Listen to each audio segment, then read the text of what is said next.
Hi, I'm Tina Gallo, actress and the founder of the Nashville Studio of Method Acting. Thank you for joining my class today. We're going to talk a little bit about what is method acting, character building, and how to audition.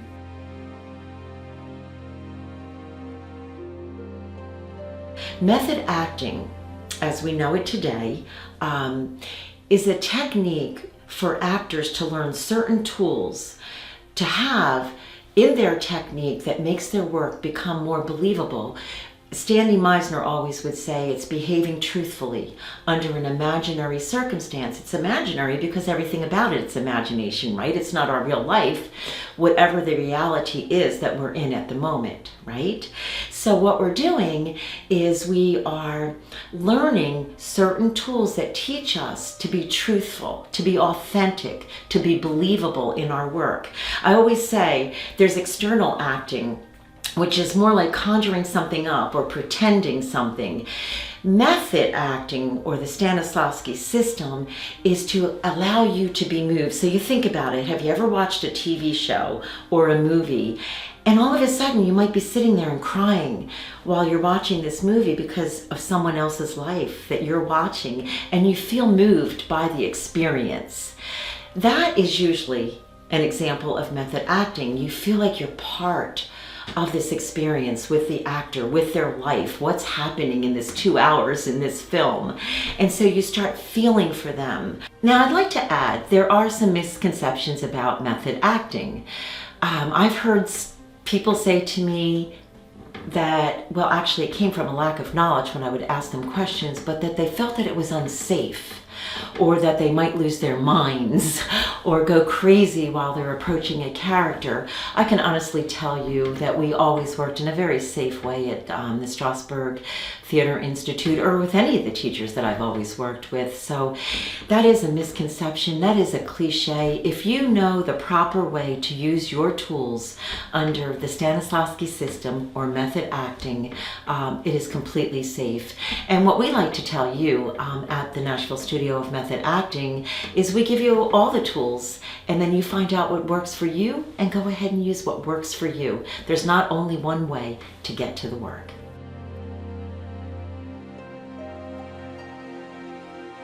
So I want to talk to you a little bit today about method acting and how it came to America. What is method acting? In the early 19th century, there was an actor. His name was Konstantin Stanislavski. He was from Russia. And he was an actor who decided when he was there, he wanted his work to become more truthful. And he created a system, which is now called the Stanislavski System.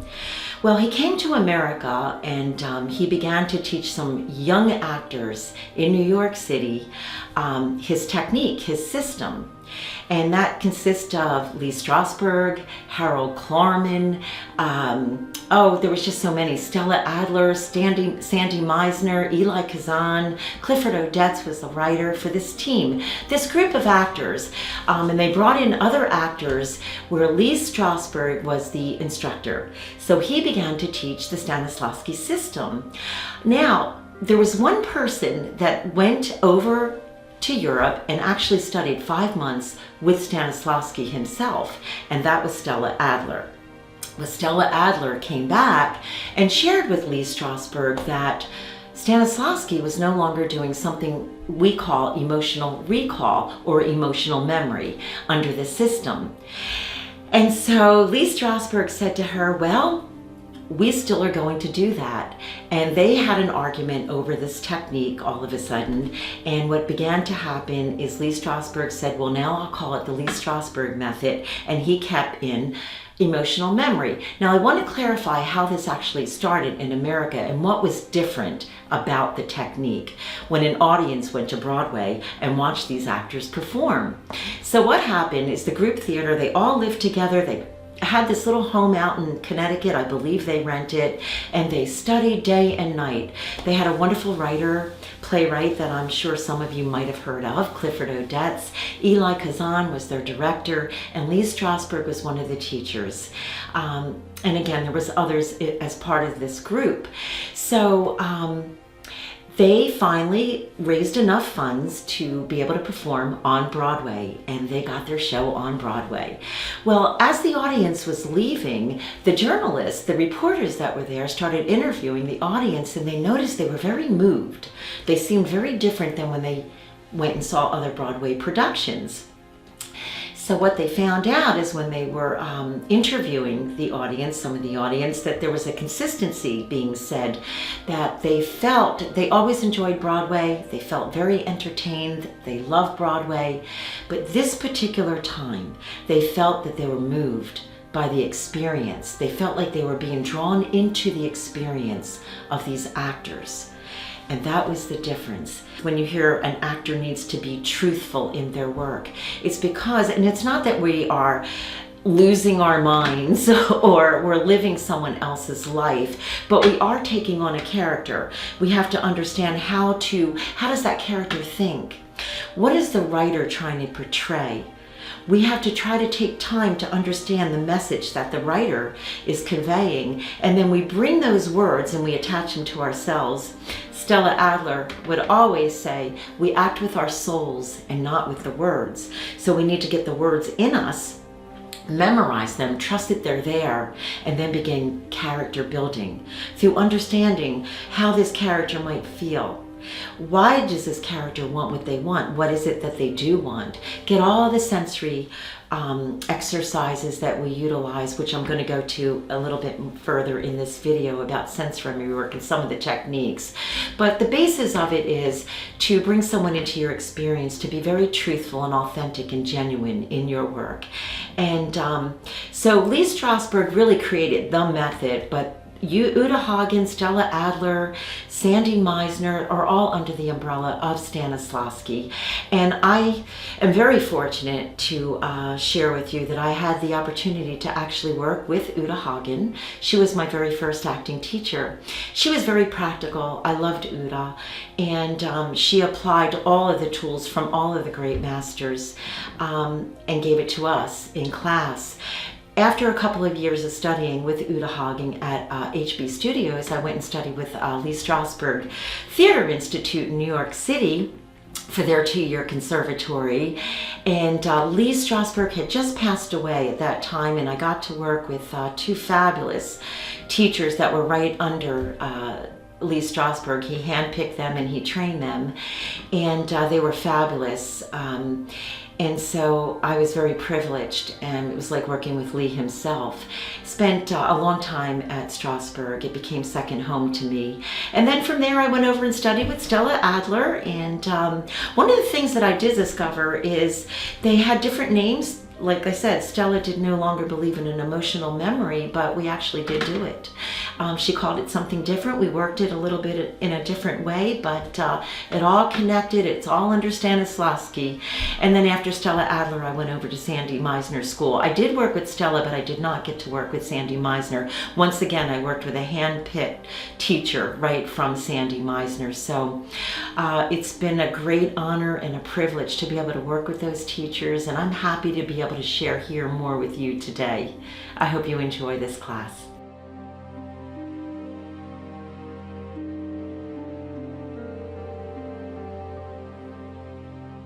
So in acting class, one of the first things that we would always do is work on some exercises. There's many different exercises we can apply to the work as an actor, and we also learn so much about ourselves through these exercises, which helps us to develop a character as well. But one of them that stands out that I still use, and I use them all mostly, but I'll never go without my relaxation technique. Relaxing as an actor is extremely important.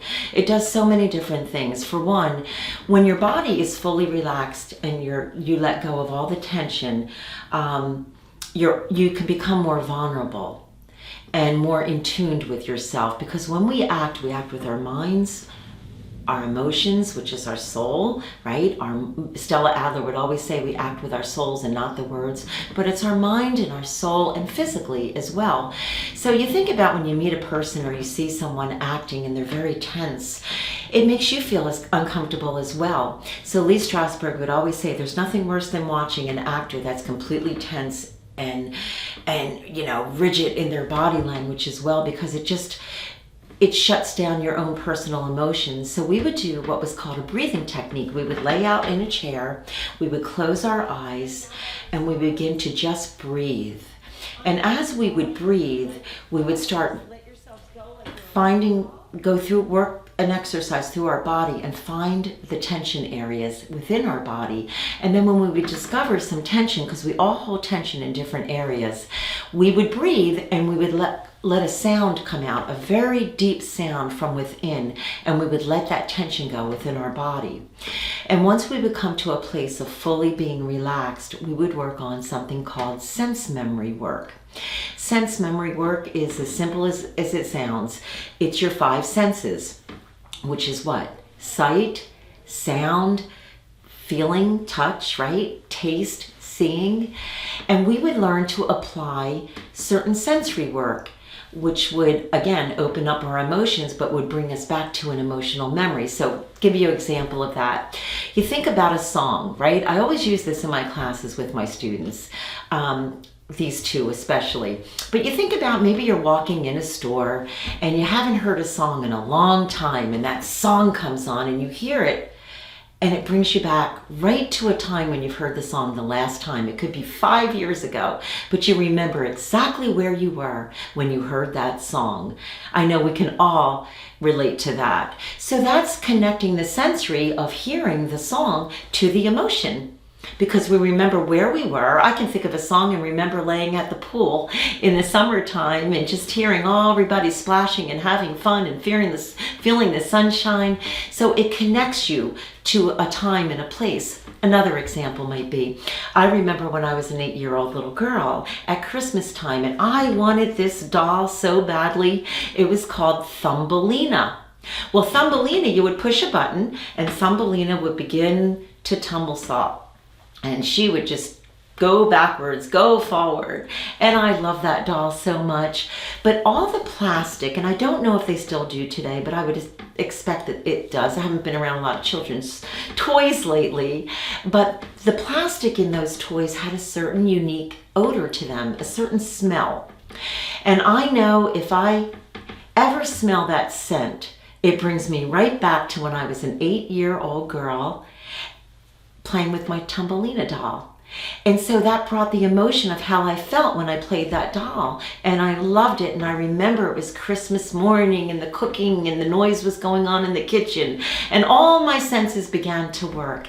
So that is how we use sense memory work. It may begin as something where we close our eyes as easy as this. And I might want to feel the sun shining on a particular part of my body. And I just want to feel the heat of that. And then my body might begin to warm up. All this type of application helps us to become a more well-rounded actor when we use our senses, but we must be relaxed to be able to be in tune with our body to allow our emotions to connect in our performance.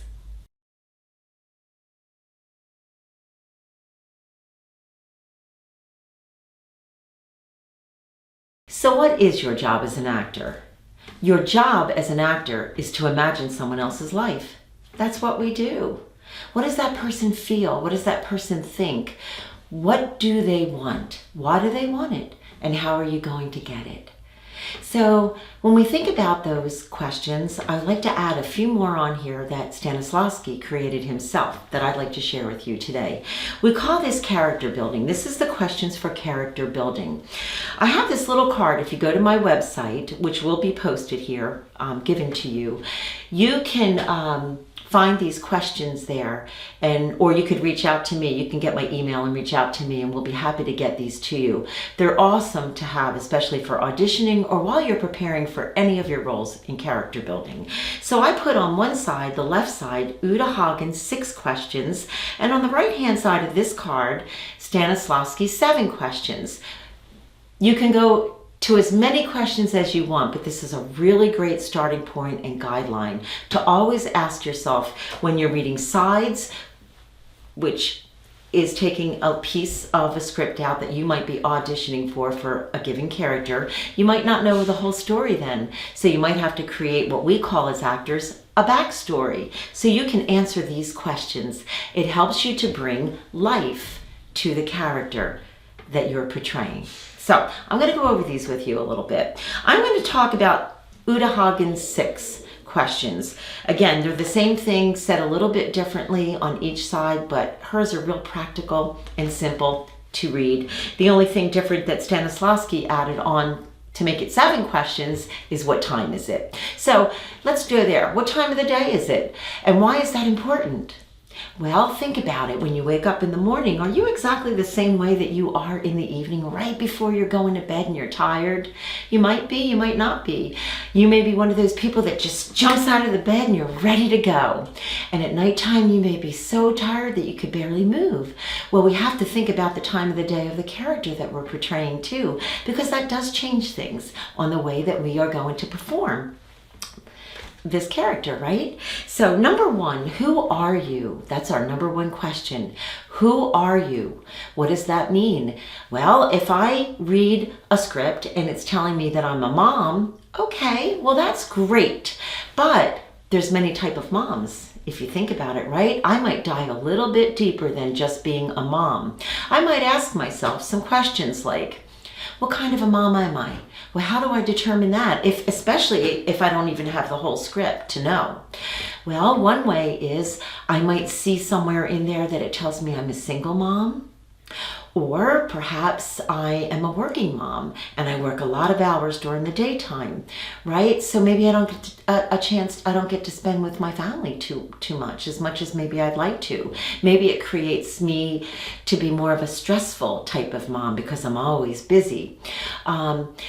Maybe I'm a mom that is always running and going, and I never have any time for myself to do the things that I need to do. So there's many types of moms. So we have to ask ourselves that question. Number 2, what are the circumstances? Well, what does that mean? Circumstances mean the situation. So I always think about myself personally. What is the space that I am? When I'm in this scene, obviously there's something important about it if the writer put it there, right? Because we always want to be truthful to the writer as we know to be, which means we want to honor the writer. He wrote this script for a reason, and we want to honor that and bring the most authentic character that we can to what he wrote. So we always say, I say, pick up the words and bring them to you.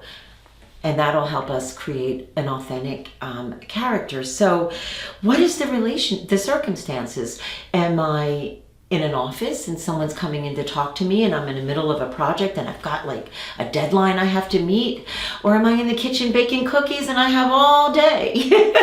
And so someone comes in and talks to me. It changes the tone, it changes the mood, the situation that we are in. So what is your circumstance? What is the situation? What is the space we're in? We always have to think about that.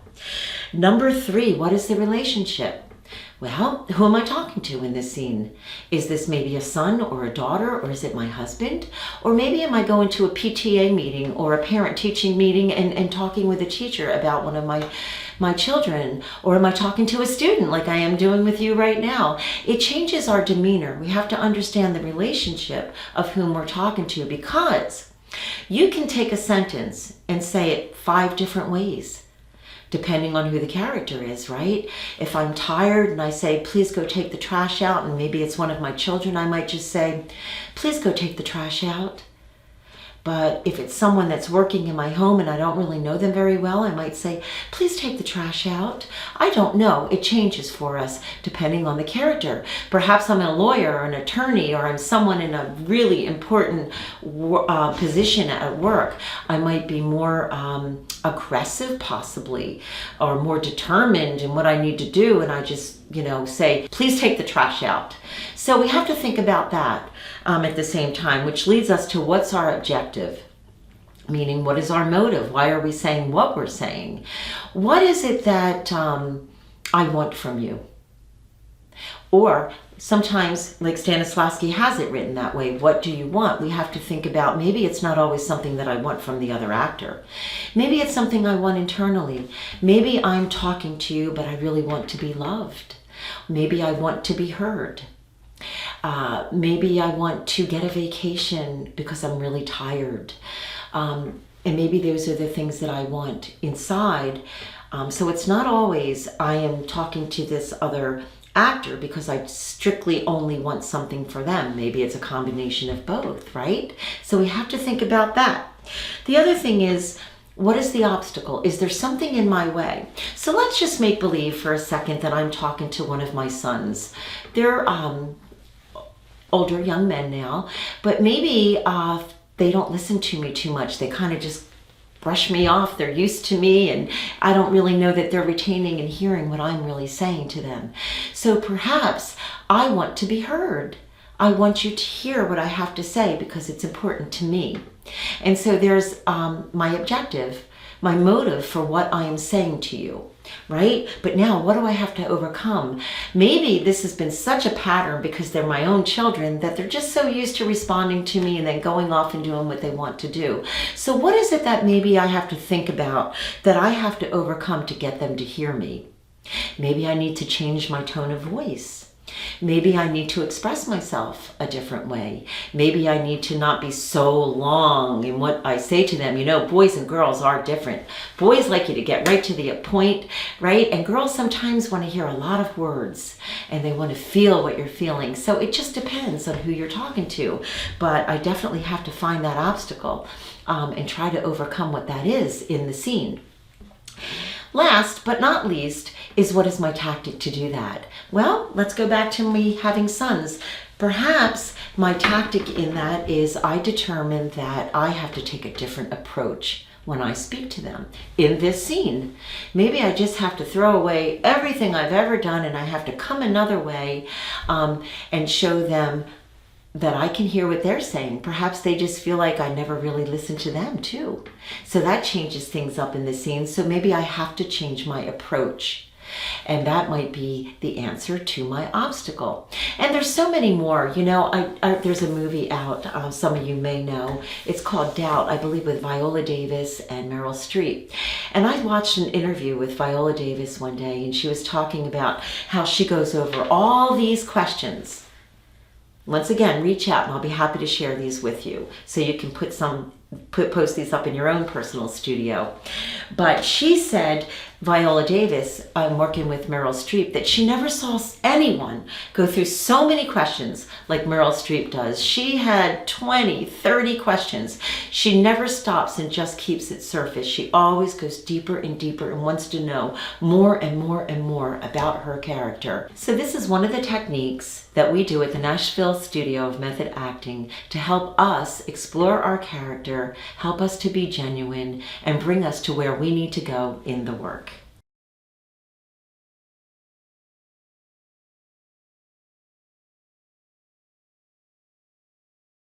Now, who are you talking to in this? Sorry, what was that? Who are you talking to in this? I'm talking to my fiance, Chris. Okay. It's the night where he just trashed the hotel room, and I'm confronting him about it.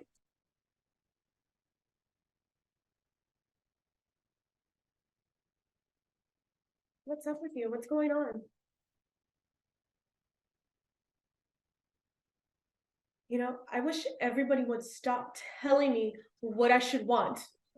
I gotta hear from my dad, my mom, AB, and now you. Chris, I mean, come on. Oh, but that's you out there? Gotta trash hotel rooms? Hold on, Natalie. Natalie, I'm going to stop you, sweetheart. Can you hear me, honey? Okay. I'm sorry. I'm just going to stop you. How do you feel in this moment right now? I feel distracted just because. Yeah. Okay. Okay. Yeah, that's okay. All right. Why is your body language is important too. So why are your arms crossed there too?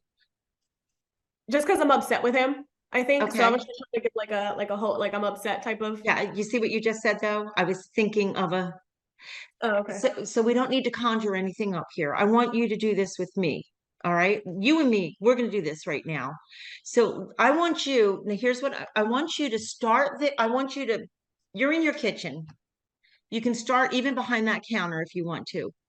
Okay. And maybe you're putting things, you're wiping the counter down. I want you to do something. And then I want you to look at me and I want you to walk around the counter. So you're closer and I want you to begin talking to me. Okay. Okay. And we're going to do this together a little bit. I don't know exactly where this is going, so I might say the wrong thing, but I'm just going to respond in the beginning. She's outside. It's like at the whole. It's in LA, but at outside of the hotel, like near the like the dumpsters. Okay, well, we're changing it up. You're now in the kitchen. Okay. Okay, but I'm gonna be him. Tell me this. What do you think he'd be saying to you in this moment?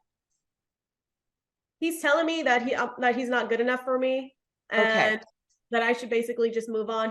He just has a lot of low self-esteem going on and his own issues. Okay. And so how do you feel about that when he's saying that to you? I love him, and I know it's not true because I can see the good in him, and even part of the script, I tell him like, I can see you. I know the real Chris. Okay. So let's work up to that because what I'm getting is anger. I think she is angry because Okay. But let's she work up to that. I'm going to say, I know what's going on. We're not in the dumpster. We're in the kitchen now. And I'm going to be him for a moment. And I'm going to say to you, you know what? I'm just not good enough for you. I want you just to genuinely respond to me. okay. All right. Slow Okay. up and breathe. You don't have to worry about appearing like crossing my arms because it's going to make me look mad. No, you're going to be presently in this moment and really see him. So you're Okay. going to respond to me. I don't want you to look at me. You're going to come around. I want you just to look off camera, but I'm going to be him talking to you just in the beginning. And then pause, relax, look at his body language and respond to it. Like I want you to really see him. Okay? But I'm just going to start it off. So we're going to have to work on all of this is under imagination. So we're now in the kitchen. He's now sitting down. I'm going to be him for a moment and I'm going to tell you, you know what? I just don't even think I'm good enough for you. However I say it.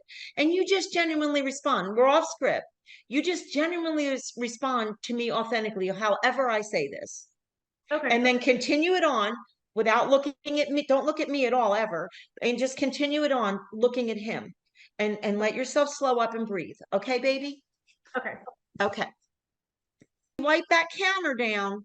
Nope, you're ready already to walk around. As you're doing those things right there, even if you stop and take a drink of water, be present in the activity. Okay. Like, don't think about where you're going next. Just be present and then look and start talking.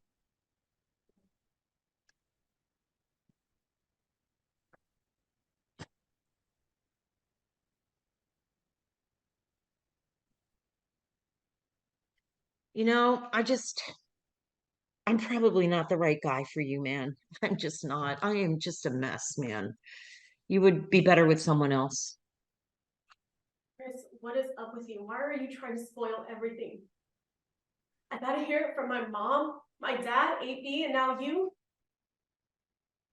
I wish everybody would stop trying to tell me what I should want and what I should do with my life and what's good for me. I'm not trying to upset you. I'm just sharing with you.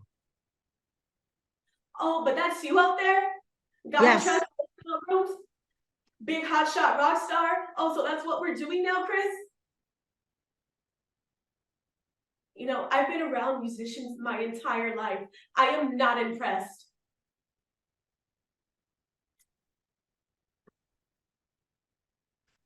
But I see you, Chris. I know the real you. You know what your problem is, though? You can't even recognize something good when it's staring you straight in the face. I might not be street smart and all that, but I know not to be that dumb.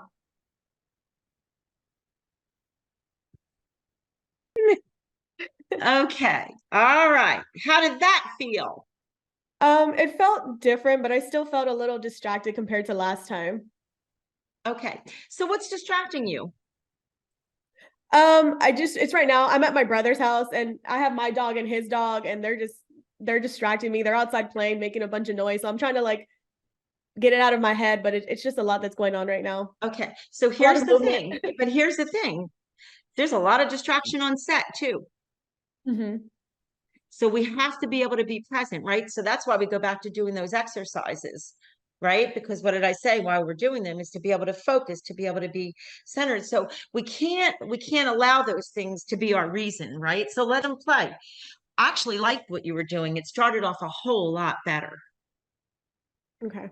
You came out the first time, oh, hands crossed, here I go, I'm ready to start. You didn't. You worked around, you gave me a chance to say what it is that I wanted to say. And then you stopped. What I loved is you went to the counter and you stopped. And you just talked to me from there, talked to him from there. And that was very good. And I believed you. I believed you. So I think where you are right now is you're being a little hard on yourself, and that's okay. I mean, I used to do it all the time, and I still can get like that a lot. So we all do that. But I want to point out some things, Beauty, because you're growing in your work, and I want you to recognize that. But let me point out a couple things that you did differently and why I stopped you. I stopped you because you first came in and it was like what you said. Oh, now I got to show them I'm mad. And you just went at them. This time I gave you a little something to do. You went over, your body language was appropriate for what you did. And then you let me say what I said. But you coming over to that counter and stopping right there and leaning in it like you did, you kept your tone down. It built up to what was happening here. And I love the way you came and sat down.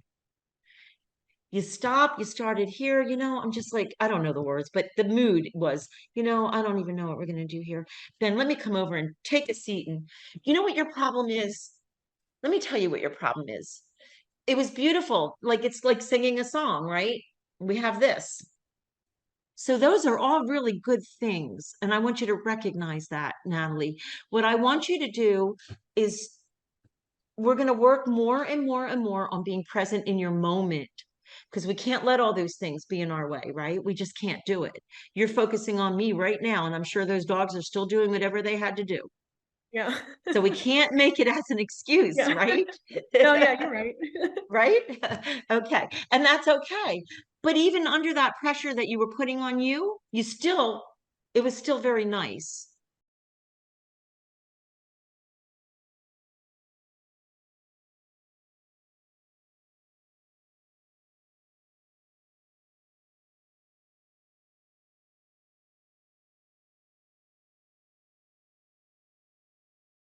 You can record yourself from a cell phone or a camera. You don't have to go out and buy a really expensive camera to do self-tapes. When I first started, I used my telephone.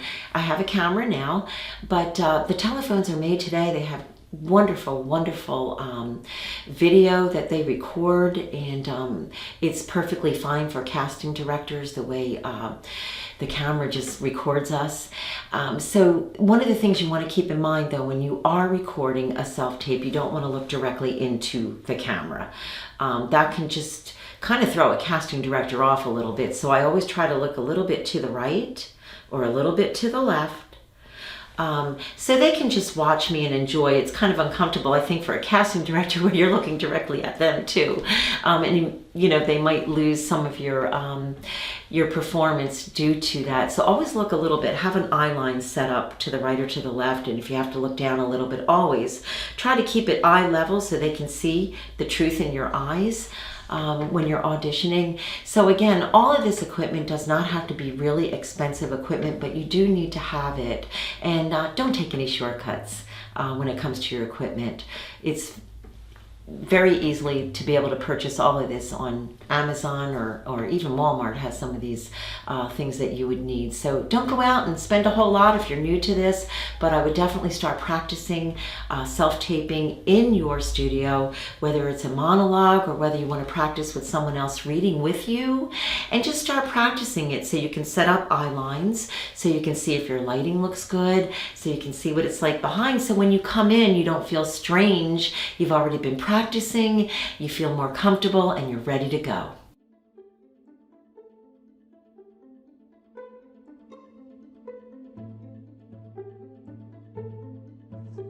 Good afternoon and hello everybody. My name is Tanya Joy. I am one of the students at the Nashville Studio of Method Acting, and I'm going to show you a little sneak peek to my studio and kind of how I use things. I not only am an actor, but I also host a podcast, so I have a little bit of a different kind of setup, but I want to show you around. So hang tight. Here is the setup for my studio. I've got the Rode Podcaster board that I love with my wonderful headphones right here that make it real easy to do my editing. I've got these big lights here. And then I've got a boom mic right here with my Shure, I believe it's an SMB7. And then I use this pop filter for when I'm doing voiceovers. I've got my monitor and my Logitech Brio mic right here, or I'm sorry, video camera. And then I've got my blue screen. I also have the ceilings covered. I can pull this over when I need this. And then we have the basic setup of the desk. Just like that. And we have some canned lights on the floor that add these little lights here. So in auditioning, we have to think about a couple of things. We have something today called self-taping. And you know, you get a lot of mixed opinions about self-taping. Some actors like it, some actors don't, but I can assure you it is here to stay. So it's a good idea to learn to love it. And I think one of the things that will help you to do that goes back to being prepared, right? Being prepared for anything always builds your confidence. So to be a confident performer in your self-taping in your home studio, you need a couple of items. First of all, you're going to need good lighting. You can purchase that on Amazon or Best Buy or anywhere, but you can get a couple umbrella lights or something on each side of you that gives you equal lighting on both sides and brightens you up. So the person that's casting you for a role, they always want to look at your eyes and be able to see if you are being genuine and truthful in your work. So good lighting is very, very important. Then we need to have good sound. They need to hear what we're saying, and you don't want it to be muffled, and you don't want to have a lot of noise behind you.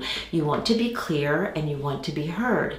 Now there's several different types of microphones you can purchase. They're very inexpensive depending on the one you want to get, but they have some that just connect to a camera or your phone and it can connect to your shirt. There's other ones, lavaliers, that just attach to your clothing or set up to connect to your phone or camera that you're using to record yourself. So you need good lighting, you need a good microphone that will pick up you clearly. You want to make sure you don't have a lot of noise behind you. That can become very distracting for the people that are casting. And then you want to have a solid background. So what I'm using here today to talk to you would not be appropriate for self-taping for an audition. Again, these are relatively very inexpensive too. On Amazon, we have what's called a blue screen or a green screen. You just want to have a solid background. When I first started out doing self-tapes, I just used a blank wall, and that worked just as well. Now, of course, I have a blue screen and I kind of upgraded my equipment. I try to do that every year or two or a couple of years. But you definitely want to have a solid wall behind you. You want to have good lighting, you want to have a good microphone, and everything is positioned on a tripod so it's not moving and the camera's not moving when you're self-taping. There's something also called a reader. So whoever you're performing with or will be performing with when you actually get booked and have to do the scene on a movie set or even a theater production, they do self-tapes for now, but you need a reader. That's someone that's playing the other character, just reading the words for you. They're not necessarily portraying and doing a whole acting skip behind the camera, but they are reading for you the other character so you can respond to them, because that's a big key when you're self-taping and you're auditioning. You have to be able to respond genuinely to the other actor, just like you would on a movie set, TV set, or the theater. We have to be able to be genuine in our response. So it's like, I'm talking to you now. If you were to say something back to me or ask me a question, I'm going to respond to you. That's the same thing with a reader in a self-tape. We want to be able to respond naturally. I'm just so sorry, hon. He was a wonderful man. You were fortunate to have him as long as you did. If you need anything, we're just a phone call away. Thanks. No, I mean it. Call me, okay? No, I will. Will you excuse me?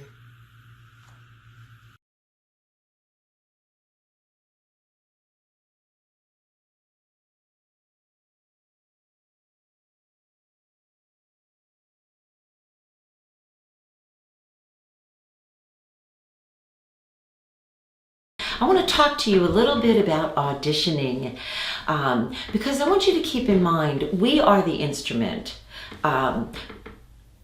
Lee Strasberg would always actually say that, but we are the instrument as an actor. So we're not playing a piano, we're not wearing our ballet shoes, we don't have anything else to depend on except our body, our emotions, and our spirit, right? We are the full instrument that has to be vulnerable in the work that we are doing as an actor.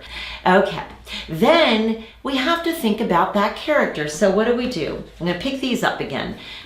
These questions, I've already done this before in my preparation before I come into my studio room. So we can't be in here reading words, because then you're not going to be genuine, right? It's not going to look natural. You're going to look like you're pretending or you're conjuring something up, and you don't want to do that as an actor. You want to be what they call living in the moment. Well, acting, and especially method acting, we are behaving truthfully in the reality of the moment that we're in. Okay, so it's very truthful work. This is the reality that we are in this scene. This is what's happening in this space, kitchen, living room, wherever we may be, right? We talked about that earlier. And then we have to work on our senses to bring it. I just did an audition not too long ago, last week actually, and I was supposed to be very hot in this and sweating and working hard. She was a woman that doesn't mind to get her hands dirty when she's working. So I had to think about all those things. I was busy in the middle of doing something in this scene before someone began to speak with me. So I stopped what I was doing, which was kind of heavy work. I was lifting up things and unloading something. And so that put me out of breath, because it would in reality, right? And it's hot, and I was sweating, and so it was about 100 degrees with humidity. So I had to think about all of those elements for the character that I hopefully get to portray in this upcoming film. And so I relied on my sensory work, and that sensory work brought me to an emotional memory. Now, what kind of an emotional memory did it bring me to?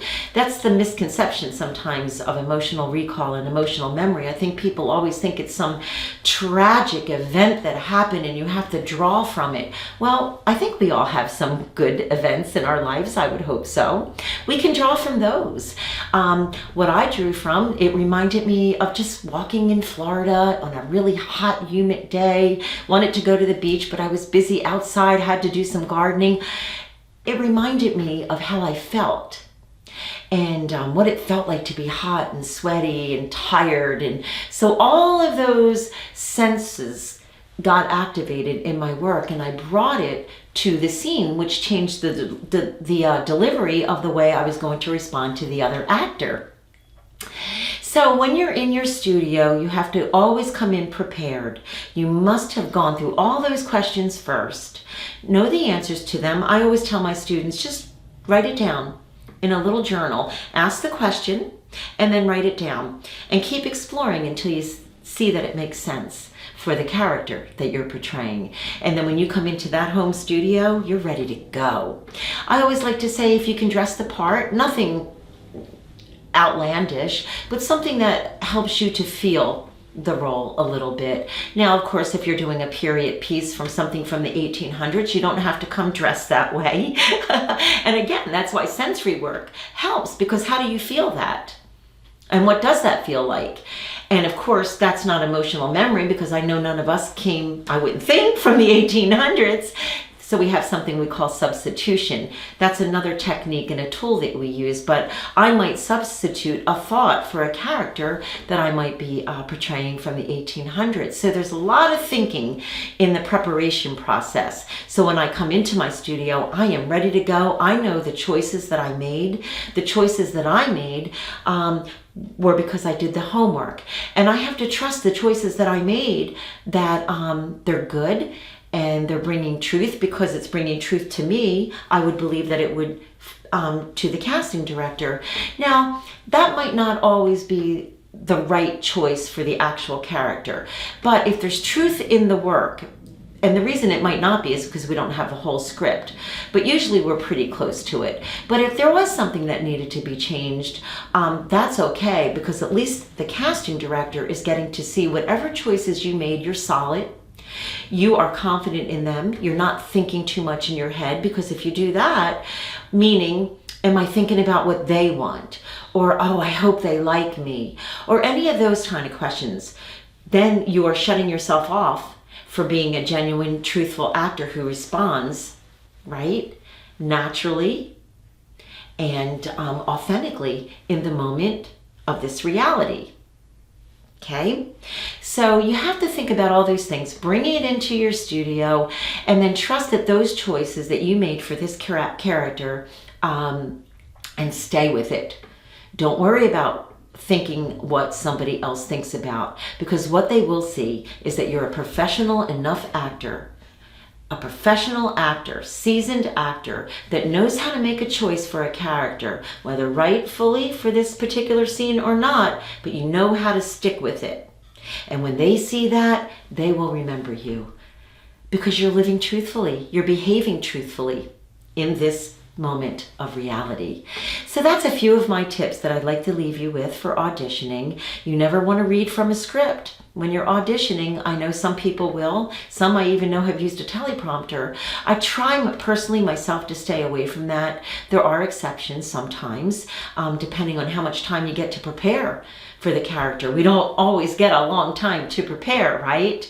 So it might be within 24 hours I have to do a character, and perhaps there's a lot in it that I have to memorize. So I might do a little shortcut of a teleprompter just to have it there, possibly, but I usually like to be prepared and do my work in advance, and then come in and just see where the work's going to take me. Depending on how the reader speaks to me, I'm going to respond back, and we're having this conversation. That also helps you in acting. You will hear the word nuances, that you have natural nuances. Well, what are nuances? Nuances are exactly what you're seeing here today with me. When I'm talking to you, I happen to use my hands. Quite a lot, I think. I'm Italian, and I think I was raised that way. We just talk with our hands a lot. Now, sometimes, depending on the character I might play, I don't always do that, and I'm very aware of it. But I'm just being myself here, sharing with you today, right? So that's a nuance. That's a genuine nuance. When I talk to someone, this is just a natural way that I speak. And so nuances might be, you know, if I'm itching for a moment while I'm talking, this could mean I'm thinking about something you just said. And while I'm doing this, so there's certain little things that we can do that help us in our character, to help us feel and be more believable in the performance that we're giving. One of the things I noticed early on in my self-tapes, because it was also new to me, I used to audition in person, right? So was I would do too many takes. I would do it over and over and over again, and I do not recommend that. Today, I don't ever do more than 3 takes, and I usually wind up going back to the first or second as my choice. But don't overdo it, because then you can start losing the nuances, and the performance can start getting a little bit like sterile, and it doesn't feel as authentic to you or to the person watching. So I don't recommend doing too many takes, but always choose the best one. Trust in yourself with it, and just be there and be fully present when you do your self-take. I try to have that guideline of no more than 3, and then pick your selection and send it in and let it go. Do not dwell on it for days after. Just let it go after you've done it. If you know you've done your best, I can promise you, where God wants you to be, you will be. And the role that is meant for you, you will have it.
I really, really hope that this has helped you today. Of course, we're just touching the surface.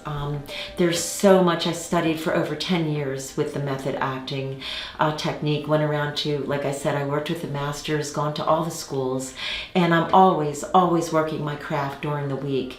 We need to keep this going because we evolve as people. We change, we learn things new, so we may make different choices depending on where we are in life. That's why it's always so important to get understanding of what the writer is trying to say here. Again, I hope it's helped you. If you have any questions for some of this that I'm discussing with you today and sharing with you today, you can feel free to go to my website. It will be posted for you, I believe, and you can reach out to me anytime. You can email me, go to my website. My information is there as well, and I'll be happy to guide you and help you in any way that I can. Enjoy the process, trust the process. Acting is fun. It teaches you a lot about yourself personally as well. And I think it's one of the greatest art mediums that you can have. So just have fun with it, enjoy it, observe people as well as observing yourself, and just have a great time. Thank you for joining me here today.